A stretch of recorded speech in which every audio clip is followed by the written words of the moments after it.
Good morning, good afternoon, good evening, wherever you are in the world. Welcome to FPL Don't Panic. A nice, sunny, bright afternoon here in Auckland on Saturday morning. It's been pretty much belting it down all week. When it rains in New Zealand, it really does rain. And it kind of matched my mood over that game week. Game week 30.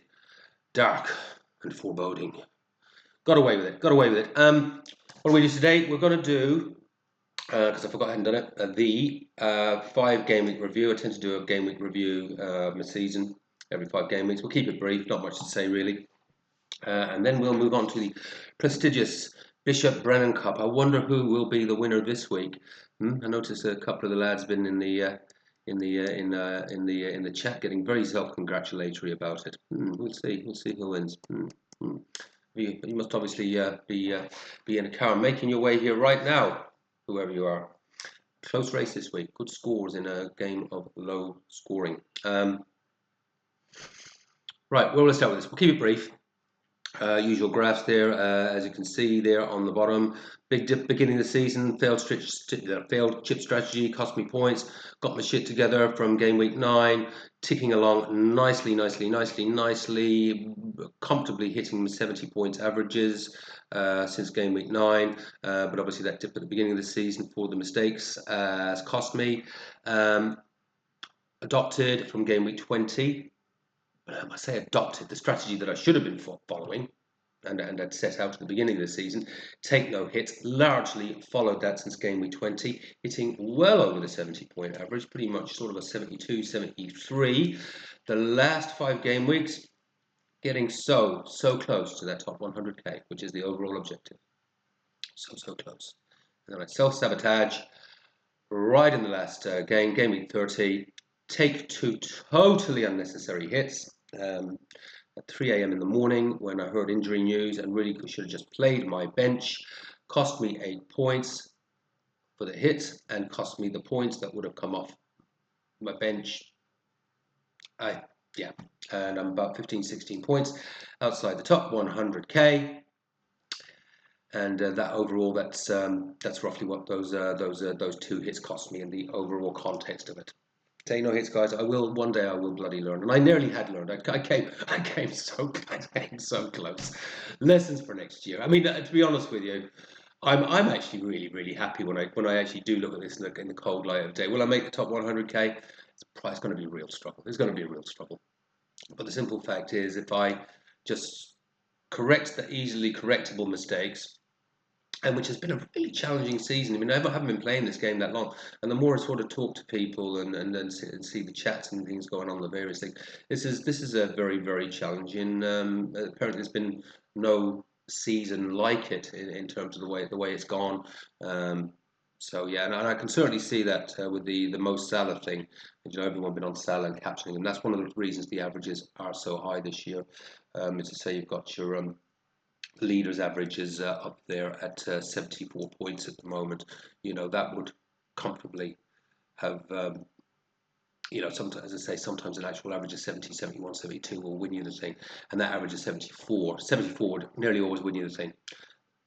When we get through this chip season, that's going to push the averages up further.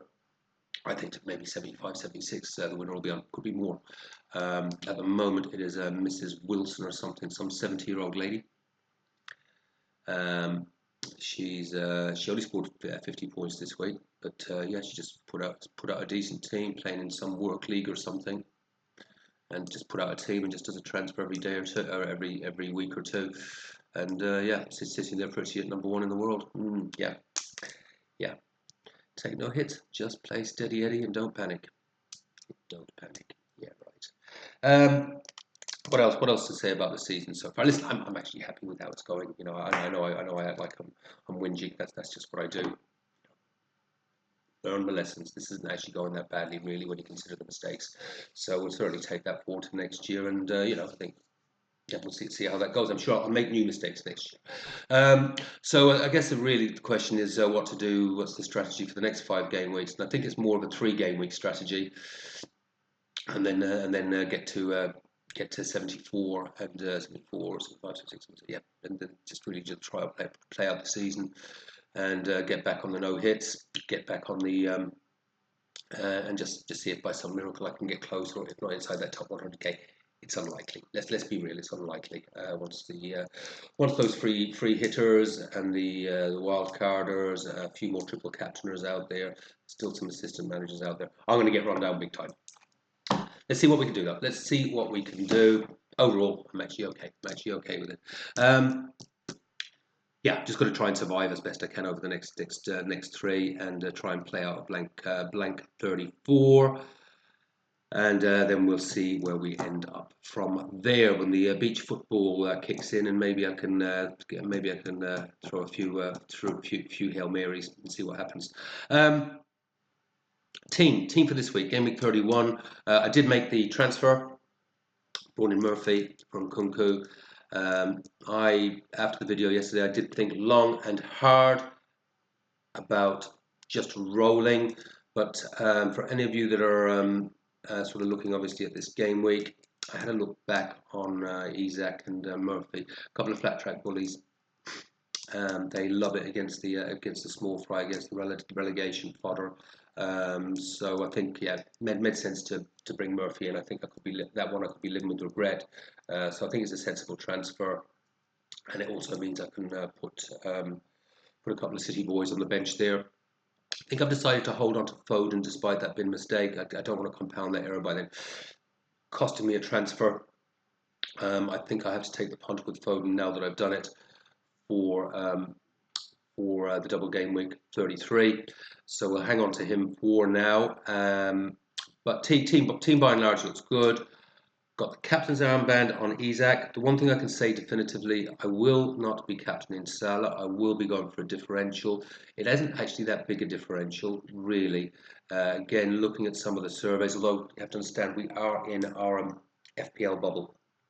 The surveys that I'm seeing are from, engaged managers and all that sort of thing.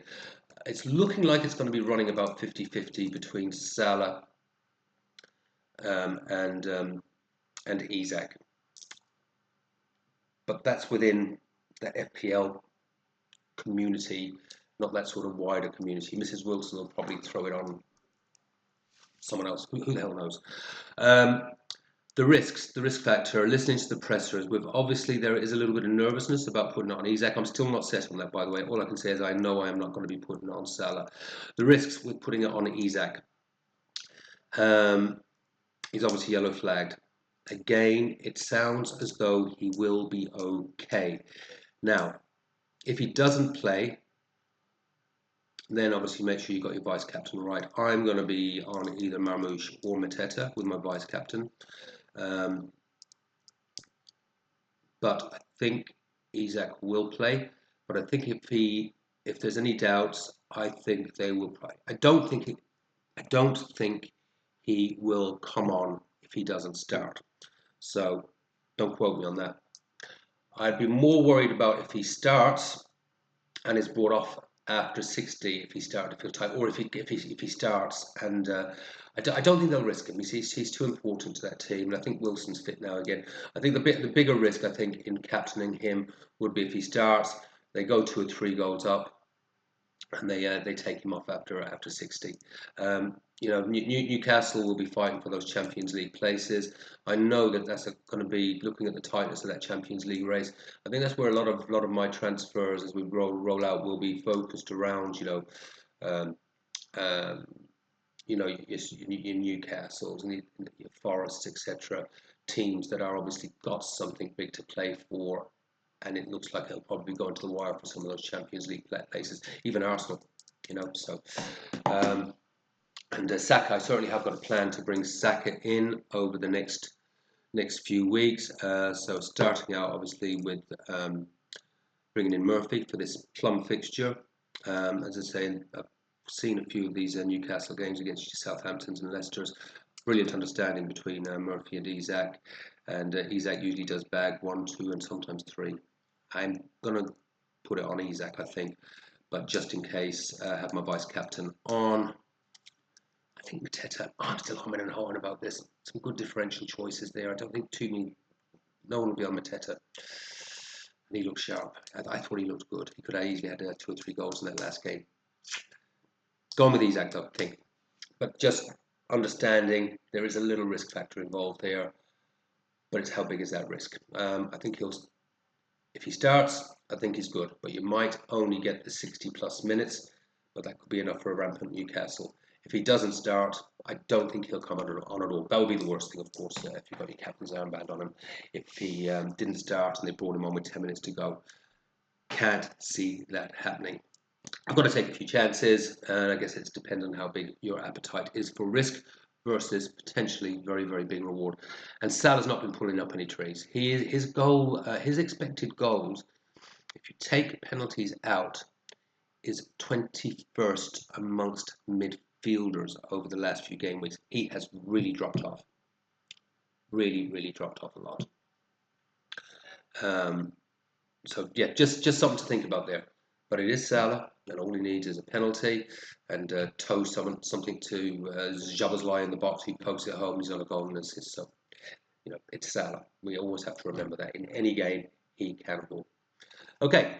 That's that on that. Yeah, and as I said, I've got a plan to probably bring in move Gabriel out, and that will then bring me enough money and that may be for a burn or something for that treble. Got to think about that because I've got to still think towards that 33 double and 34 blank.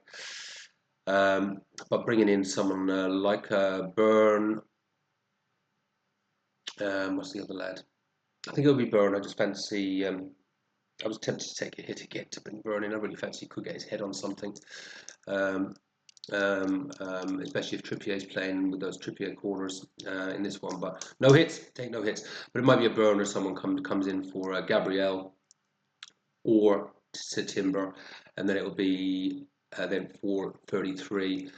It'll be either Foden or Mbumo that would move out for Saka. Not set in stone, those. Not set in stone, but it's just sort of a rough path towards game week 33 and getting that good balance between, some decent doublers in 33. And then I actually do have a decent amount of players coming out for the blank 34 and transfer 2 just to get, to maybe 9 or 10 decent ones. And as I say, in any given game week, most of your points come from 5 or 6 players. So hopefully in that blank, I have the right 5 or 6 players. Fingers crossed. Okay, another mad waffle from Des. Bishop Brennan Cup time. This is the moment. A very, very tight and exciting race this week. Note that the top 3 all wild-carded. Now, I know a lot of us, not a lot of you, I didn't wildcard because I didn't have a bloody wildcard. But good percentage of wildcarders in the FPL Don't Panic League. I know some of you will be disappointed with your scores, but here's some stats and facts for you. The average score amongst wildcarders across the whole FPL League, 11.5 million of people at wildcard, and there was a lot of wildcarders. There's like 40% of the top 10,000 wildcarded. It's the top 10,000, so it's obviously going to be a big number. Now, the average points of that 40% in that top 10,000 was 45 points. The average points of people that didn't wildcard in that top 10,000 was 41 points. If you even look at the top 50, there's only one player, at the glance that I gave it, only one player got over 60 points in the actual top 50, and that was a mix of wildcarders and non-wildcarders. Mrs. Wilson, the 70-year-old lady that's number 1 in the world at the moment, only got 50 points. In our little FPL Don't Panic League, we have got 24, 25 players at the moment, with 3 players over 60. We are a quality league, lads. We have to remember that. We're a quality league, and next year we're going to see a lot of us in that top 100k. A lot of us. So we had some good wildcarders. But it's just to say, I know it's like I'll tell you, the wild card. Yeah, it was the curse of the wild card, but I still think it was ultimately the right decision. Um, you've got the players that you want now as we move into these. You might have had to make. I know that we've obviously got the Gabriel. Someone was going to suffer as in me the Gabriel injury, which we'll need to deal with. But by and large, you would not be able to buy the team that you bought last week in your wild card this week. The prices, because so many people did transfers, bringing in their Palace, bringing in Newcastle, etc. You would pay a lot more money now um, for your Marmoush, Isak, and and Mateta forward line. Your Palace players will be costing a lot more. Some players at the back, if you're bringing in Palace and whatever. My team, and I didn't even wildcard, but I'm obviously been gearing up towards this game week a bit more steadily because I've had to. It's just gone up 1 million in just 7 days. So people that are wildcarding this week are going to be finding that it's costing them a bit more, may not be able to reach some of the players that they wanted. So I maintain, I think it was the right decision. It was first glance you think, oh my God, it's a disaster. Not based on those averages. Anything in the 50s is actually a good score, and even 45 if you're above the average. Yeah, it's not the end of the world, and you're set up now for the next few games, hopefully. Right, Bishop Brennan Cup time. In third place, on 63, Chris. I can't pronounce that, Chris. I apologise. I'll try Chris Ngui. In second place, Alan. I thought you had it, mate. When I glanced at it just before the game weekend, I thought, oh, Alan's going to get it this week. But no, you didn't. Great score, 64. But no, you didn't win. This week's winner, and I have a feeling, Ben, you won it earlier in the season as well. Make mention in the comments. Are you our first double winner? But yeah, you did. Yeah, I'm pretty sure you did, Ben. Ben Hunt. With an absolutely stonking 66. 66 off a wild card. That's a really, really, really good score. And differentials. Be brave. Differentials. I like it. That's good, sensible decisions. You hung on to Strand Larsen. I wish I hadn't transferred Strand Larsen out for a hit. I'd be sitting pretty right now. Yeah, let's just make that bigger. We don't need to see me anymore. You need to see my dodgy graphs.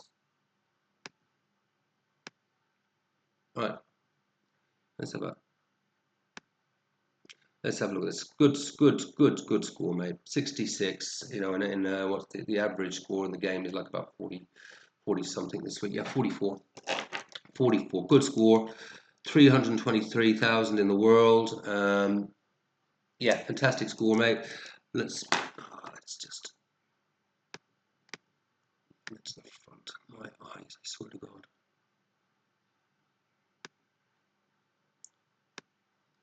Right, that's better. Okay, let's have a quick run through this. Yeah, it's a fabulous score, mate. Some really, really good calls in there. Note you've still got some good chips left as well. Sort of navigate through the next few game weeks. But yeah, 66. Henderson. Yep, got Henderson myself. I certainly can't argue with that. What you get from Henderson, not so good this week, but you get the save points. I can't believe how much I whinged about Henderson early in the season. I transferred him out, and then I brought him back, and he's done really, really well for me. Yeah, you're going to get your save points. You're going to get your clean sheets, and I haven't looked at your bench yet, but I assume you've got some good cover there for the double game week 33, or you have something planned for that, I'm sure. Yeah, Nottingham Forest defence, Murillo. Yeah, thinking outside the box there. I'm not averse at some point. I'm giving it some serious consideration, going for a double Forest defence once we've come through this sort of tumultuous blank double period.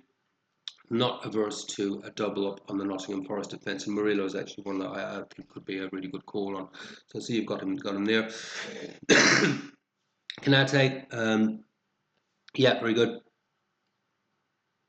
Got him as well. I think he's an obvious choice. I think in that Liverpool defence for a little bit of lower cost. Kirk is, I guess, the only thing that's the only one I'd probably question at the moment. Bournemouth have really gone off the boil, haven't they? Really, really have. But but they might get on the boil again. Yeah, what has happened to Bournemouth? I mean, and our Palace going to be the new Bournemouth. Was it a few weeks? It feels like only a few weeks ago, but we were all looking, oh, should we be doubling up? Should we be tripling up on Bournemouth?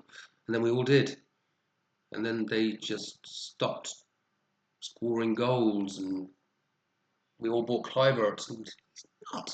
But now he's injured. But his averages weren't actually as spectacular as the perception we were giving ourselves. I mean, he always looked great, and he's always ball capable. But yeah, I'm out of Bournemouth completely at the moment. Gvardiol, I just think Gvardiol's a solid choice. It's just hopefully he gets. Again, I've got him myself, and just hoping that he gets back out on that left wing again. But I think it just depends on who the other players that City play. But I think with that double. We really want Guardiola in our team for that goal threat, and he's not quite there with that at the moment. But hey, for once, City did not concede a that goal. So, and as I say, you've got him now for the some doubles and some pretty decent fixtures. Yeah, same as the rest of us. Very disappointing midfields this week, especially if you're lots of Palace. But it's up front, mate. You absolutely nailed it. Same as myself. Yeah, captaincy on Marmouche. It seems so obvious now to have done that, doesn't it? But so many didn't, and that was absolutely game saver for me. And it's obviously been really good for your score as well. Evan Nielsen, great differential. I mean, I'm just going back on what I said. But yeah, Evan Nielsen, he will bag a goal. He's a good differential. I think it's about getting off that form of defense more than anything, and just having one good attacking asset. And Strand Larsen, yeah. Why on earth did I transfer him out? Strand Larsen, he's hit the little purple patch while Cunha's out. His expected goals are low, but he's been absolutely deadly. So, yeah, good call. I don't know if you brought him in this week on the wild card or if you already had him, but again, really good differential. And Wolves fixtures, really, really good fixtures. Really, really good fixtures right to the end of the season. I mean, yeah, you'd be tempted even to look at Cunha in the running once he gets back, wouldn't you? With some of those fixtures that they've got. But yeah, good call with Strand Larsen. That was good going against the grain forward line, which is what got you your points. And yeah, you got some bench fodder. So you'd have Cliver, I will assume, will have you got Vicario. Okay, so that's going to be handy going forward. Clivert. Yeah, I mean, do you hang on to him? That's he's definitely out for this coming game week. But yeah, who came in for? Make a note in the comments and say that's what I should have done. I should have just kept Cliver, and I'd have been grand. And he'd have just gone to the bench if he hadn't played, which he didn't, and I'd have had I'd have had 6 points coming off the bench if I just hadn't panicked. Who else you got there? Johnson. Minutes risk. I like Johnson a lot, to be honest with you. I do like Johnson a lot. Could be good. Again, you've gone differential, mate. I can see what you're doing. We've got to take some chances. And it's, if we just do what everyone else is doing, we're not going to gain rank. We're trying to gain rank. So let's have fun with it. Have some good differential picks. Good team, mate. Great score. Great score. Great score. So I'm just waiting for you to arrive. You seem to indicate in the comments that you were on the way. So I'll just give you another few seconds while I just get this back into full glorious view. Your points on display, because I know you. There we go. Okay. Is that your car out there, Alan? Sorry, Ben. Okay. Well, you're running out of time, mate. So anyway,